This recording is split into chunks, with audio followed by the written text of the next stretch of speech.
Pak orë na ndajnë nga mbyllja e televotimit, ndërsa tensioni në shtëpinë e Big Brother VIP po rritet nga minuta në minutë.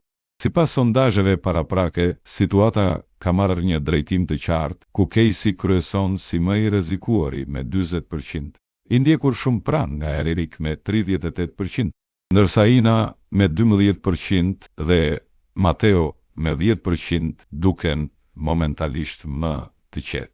Kjo e bën të qartë se dy banorët më të rrezikuar janë Casey dhe Eric, me një diferencë minimale mes tyre. Nga rrjedha e votimit deri tani, më shumë gjasa ka që nga votat të largohet Casey, por loja nuk është kaq e thjeshtë.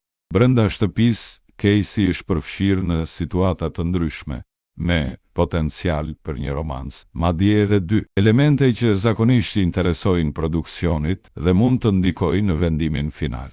Për këtë arsye dhe pse shifrat e televotimit e nxjerrin Casey-n më të rrezikuarin, nuk përjashtohet mundësia që eliminimi të shkojë drejt Erikut, duke e bërë mbrëmjen plot surprizë. Në Big Brother VIP, shpesh shifrat flasin, por vendimi përfundimtar mund të marrë një tjetër rrugë. Po ju, kë mendoni se duhet eliminohet sot, Casey apo Erik? Mendimi juaj vlen.